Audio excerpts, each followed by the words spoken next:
That is such a lovely, creamy, cheesy, peppery sauce. Welcome back to the channel. Today we've got a super cool new meal I've been cooking. It's kind of like a cacio pepe with noodles, and you can cook it without even using a pan. You can do it completely in the microwave. It's super quick, it's really tasty. So yeah, this is one that I've just started doing and I'm a big fan of it. I'm definitely going to make a lot more of these. Well, let's start the timer just to see how quickly we can make it. Boom. So first thing we're going to need is some peas. Now we could make it quicker without the peas, but I think it's nice to have a bit of extra protein in.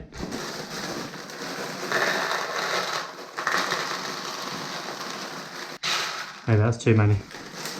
This is what happens when I try and do it really quickly. Right, that's probably enough for one person.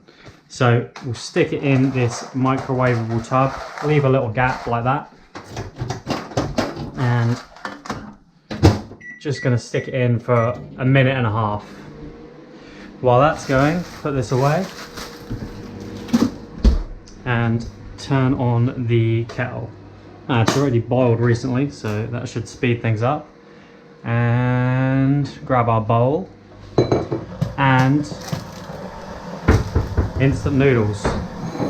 Made of wheat, same as spaghetti, same as pasta. It's a quick way. If you want to do a pasta dish super quickly, just use noodles instead.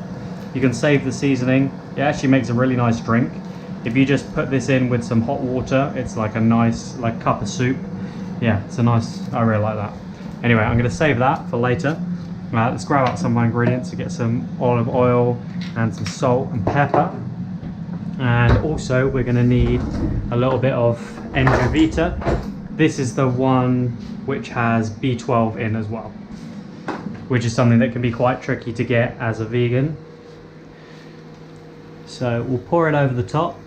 Until it's about halfway up the block of pasta. That's my my measuring thing. That'll do.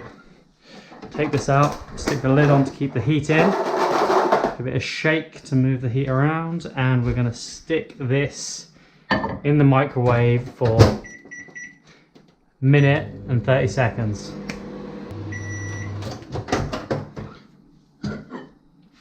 Grab our pasta or noodles and flip it over.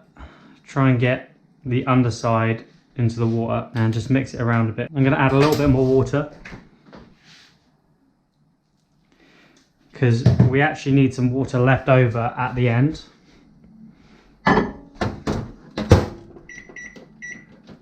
Another 1 minute and 30. So yeah, we actually need some water left over at the end. That's why I added in a bit extra.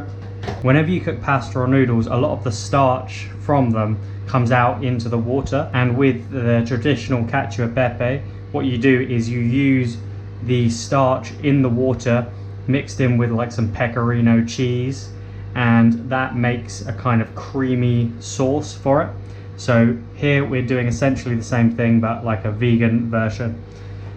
This stuff is really great, especially the one that's got B12 in. I'll leave a link to it down in the description, and I think they have it in quite a lot of supermarkets now. It used to just be health food shops, but quite a lot of places carry this now as well. It has a nice cheesy sort of taste to it, so we just leave a little bit exposed so the steam can get out, and they're going to go in once these come out.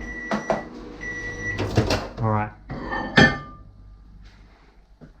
pasta done. Let's warm up the peas a bit more, stick them in for another minute and a half. And let's see the pasta. Cool, yeah, we've still got a bit of the water, that should be enough. So we're just going to stick a load of this Vita in, make a nice sauce. I love a bit of olive oil as well. And loads of black pepper. It's inspired by cacio pepe, which is cheese and pepper, I think. I'll double check. So stick a load of that in, and a bit of salt as well. So yeah, now we just got to mix all of this in with that lovely starchy water. Might have been easier to actually add a little bit and then stir it and add a little bit. Done. Keep on flicking it onto myself. Oh my god, it's all over my phone now. But look at that. That is such a lovely, creamy, cheesy, peppery sauce. And it tastes delicious. So, gonna add on some peas, just for a bit of colour, a bit of protein. I feel like I need something a bit fresh in there. Right, let's quickly mix through some of the peas. Lovely. Again, not the prettiest dish, but honestly, this tastes so bloody good. Almost there, still under 10 minutes. Let's add a little bit of lemon juice on top, and this just sets it off. Perfect. Boom. 9 minutes, 35 seconds. Let's have a little taste. So good. So good. I'm gonna eat a lot more of these in my life. So like the video if you enjoyed, subscribe if you want to see more cool videos like this, and I'll see you in the next video. Peace.